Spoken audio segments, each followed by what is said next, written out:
Welcome to the Darcy Wellness series. In this series, we want to bring you information on complementary and alternative medicine and how that can help you and your loved ones seek out non-surgical and non-drug alternatives.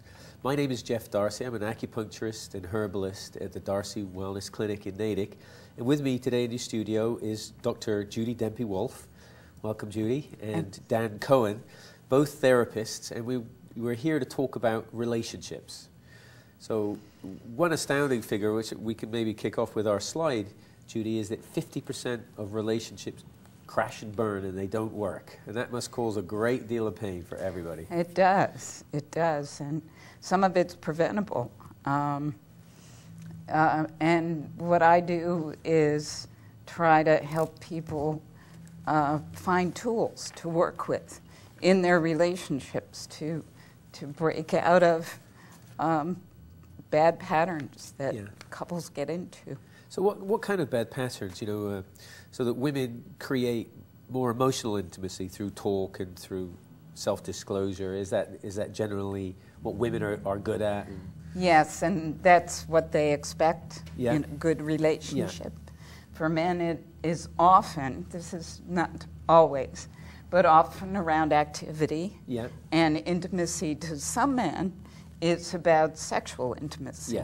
For a woman, she'd rather talk first and then make love. For a man, it's the other way around. So that alone is... So you get two different perspectives coming together. Men are from women are from Venus, men are from Mars. Something like that. Like this classic thing of different perspectives. Different perspectives, different needs. How much of your own practice at the Darcy Wellness Clinic, as a therapist there, how much of your own practice is involved in helping people with tools for relationships? I would almost say 100%.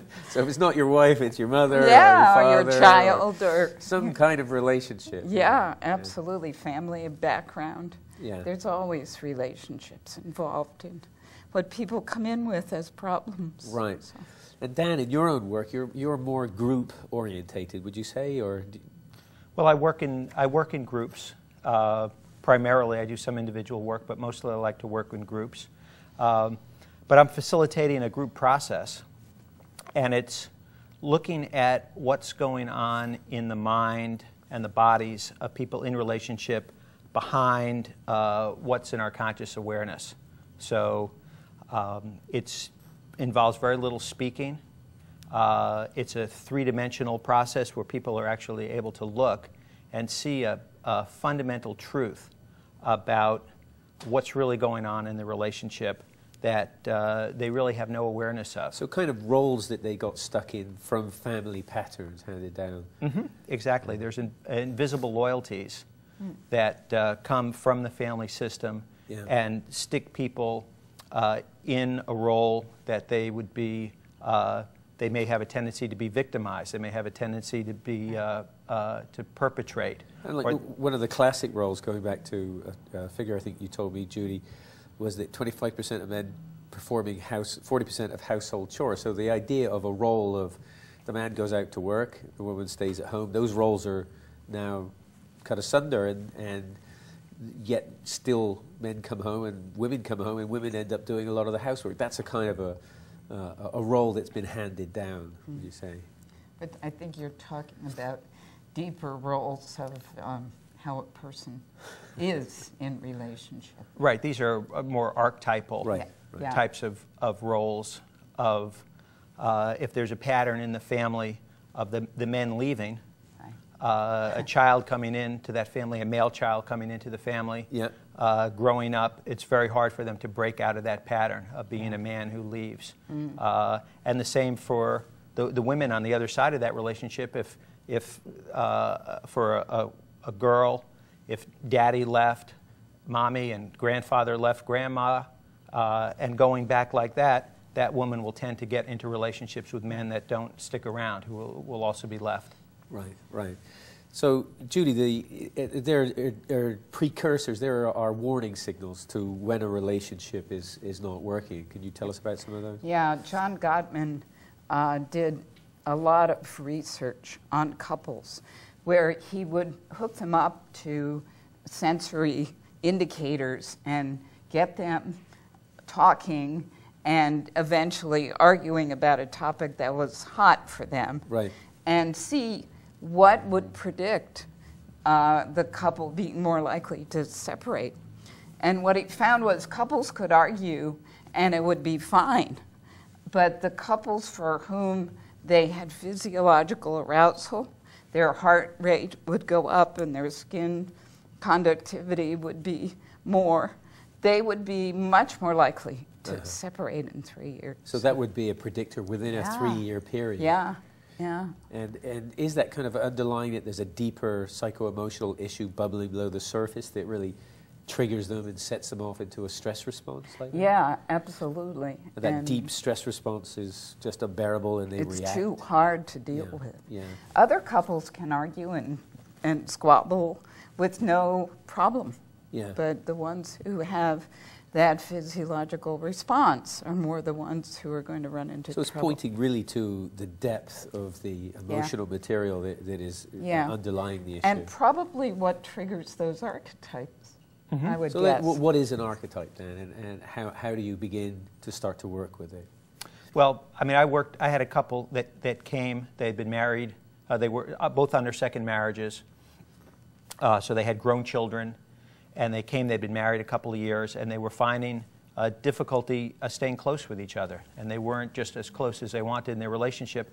So the process that I did was very simple, just have them stand and face each other. In the circle, and we all sat down, we were all quiet, and they were quiet, and they just stood facing each other, and I told them to wait, and what we saw was that the woman, the man took a step towards his wife, and the woman took a step back when he moved, and he took another step, and then she took another step back, and then at that point they stopped moving, and then he started moving back from him. He took a step back from her.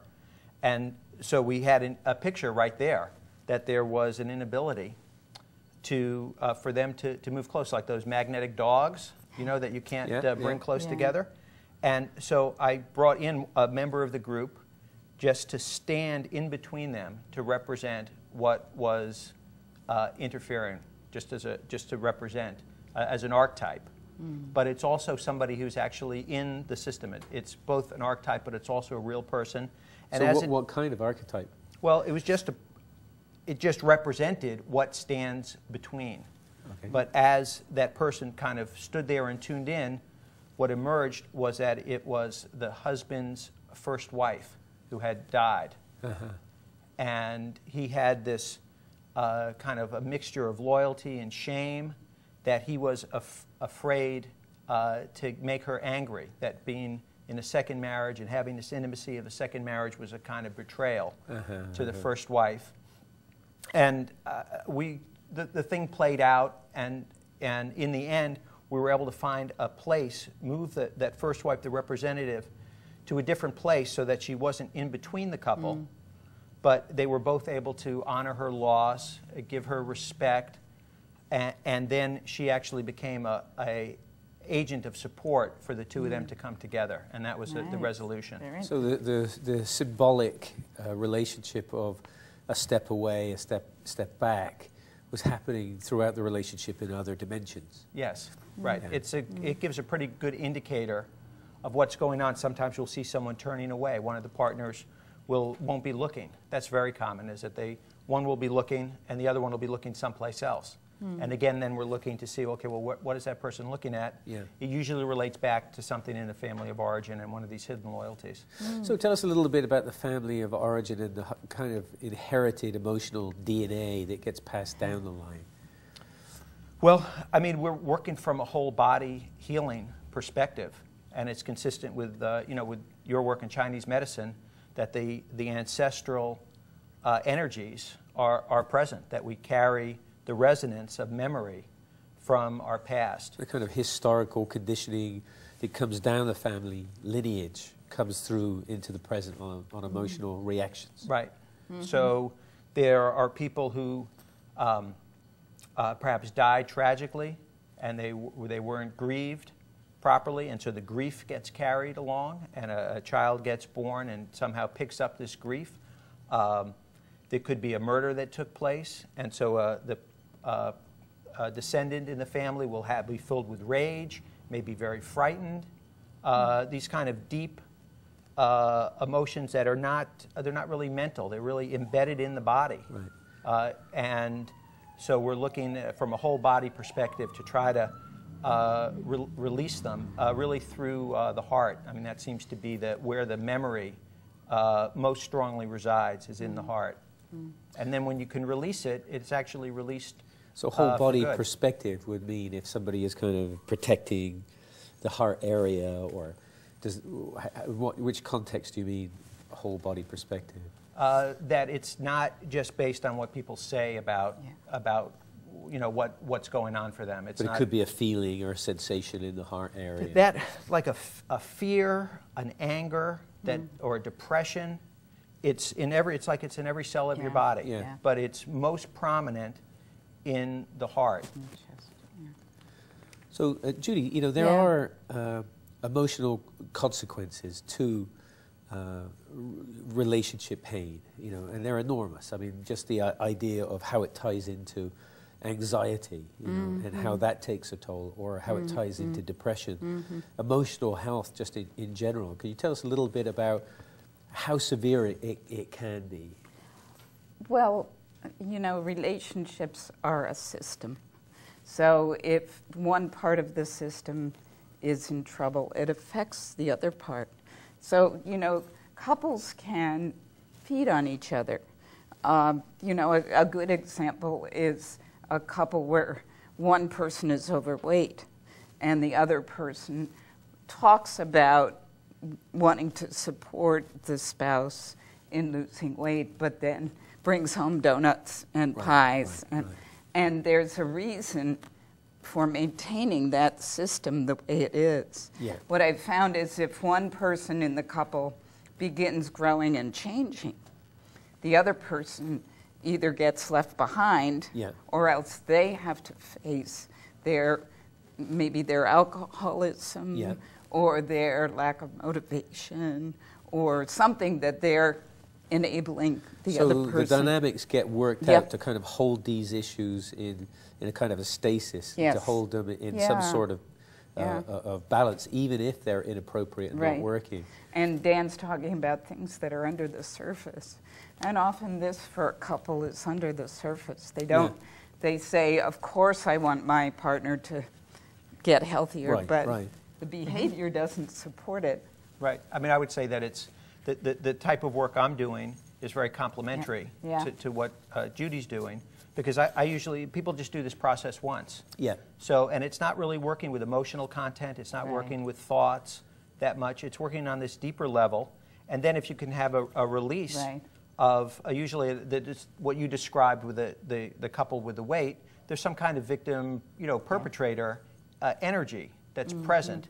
And you can just release that in a gentle way, and then they can go back into their therapy sessions, and then the conversations that they have can have more energy to them and more power, and they can start working out these issues. So maybe, Judy, you could tell everyone how you work, what your mode of working individually, one-on-one kind of therapy versus, and then maybe you could share, Dan, your way of working. Okay.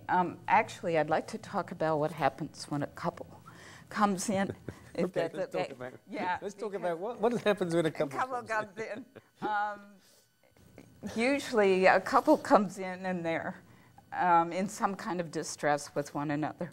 And I'll often begin by asking them what they each expect from coming.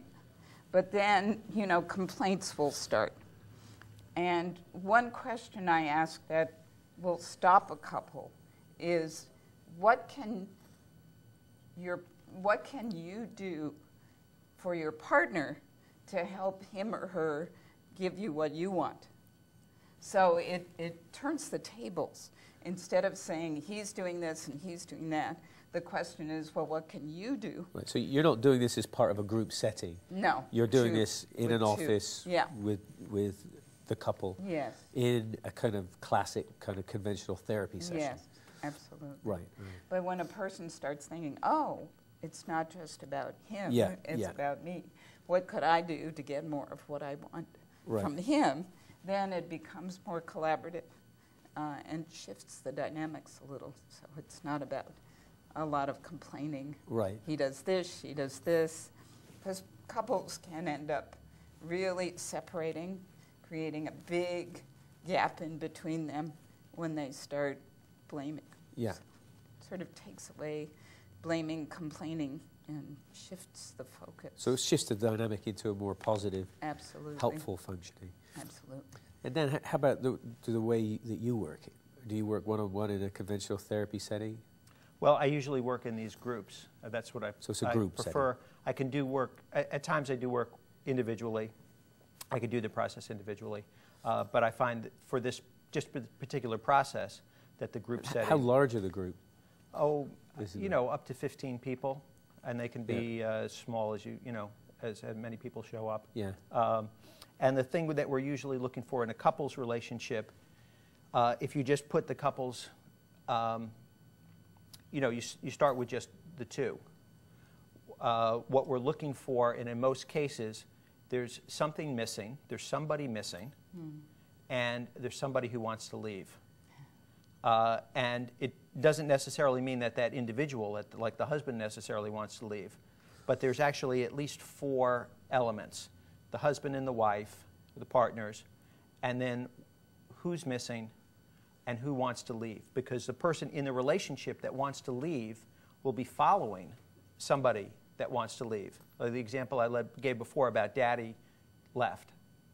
So if daddy left, he's the one who wanted to leave. Maybe he was following his father. And so then this husband is following the person who left. And so we're going to try to get a picture of who's missing and who wants to leave. I don't direct it, but that's what unfolds in most cases. Right. That's what will emerge. Right. So, Judy, what would you say is psychotherapy? How would you kind of define what you do, and how does it help? Okay, that's a big question. There was a study done by Consumer Report where they actually gave questionnaires to, I think, 22,000 people, a lot of people, and found that the modality, whether it's psychodynamic or cognitive or Gestalt, didn't matter so much as the connection, the real rapport between the therapist and the client. So I see myself kind of as a listener and a guide, sort of to help the person find their own empowerment, find their own strengths, find their own self-knowledge. So it's a little different than some therapies where the therapist has the answers. For me, it's much more a listening, a deep listening, understanding, and reflecting back what might be under the surface that a person... So basically healing, trying to heal and become aware of what's under the surface. Absolutely. So that shifts the dynamic in the relationship. It does. Or look for patterns. I mean, there are often those patterns from childhood that people don't recognize until it's pointed out, and then they realize, I'm having so much trouble now in relationships because I keep doing the same thing, and boy, I think it has to do with that alcoholic father I had and how I lived in drama, and I'm creating drama now. And so how does it work? If somebody, if a couple wants to work, what does that look like? How do they come to you? Okay. Usually one person in the partner calls, and they come in. One's usually a little more reluctant than the other. And they'll come in with varying degrees of distress. Some will come in pretty able to talk to one another. So it's a matter of just clarifying the assumptions they have about each other and their expectations. Other couples have a long history of not communicating and not being clear. So will you work one-on-one? Will you, no, I usually work together? With the couple. If the couple comes, I work with the couple.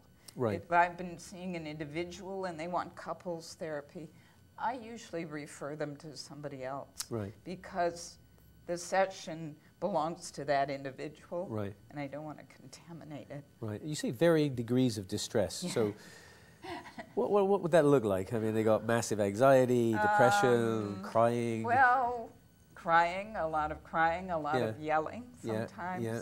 If it's to the point of a lot of yelling and fighting, I, do a lot of time out. Okay, let's stop. Penalty box. This is not working. Let's try something else. Right, this is what you do at home. We're not going to do that.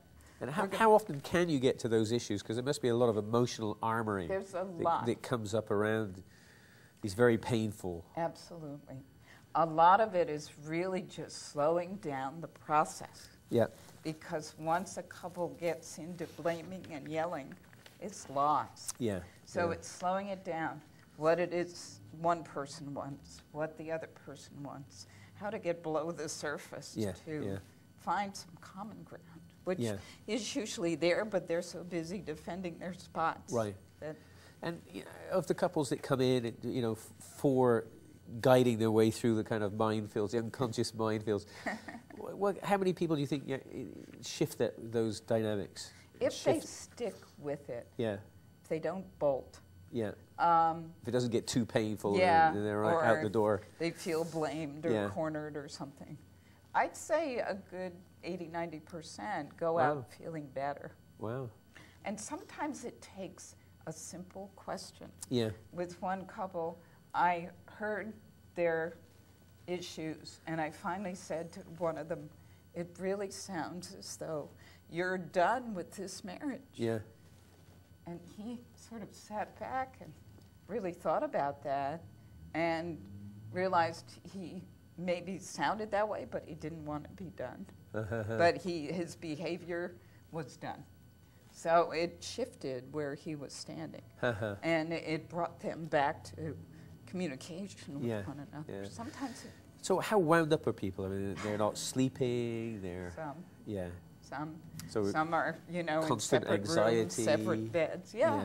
Anxiety, because if your home is not a place of protection and recovery from the world, then the fight or flight response is going off when you go home. A lot of anxiety. That's really tough.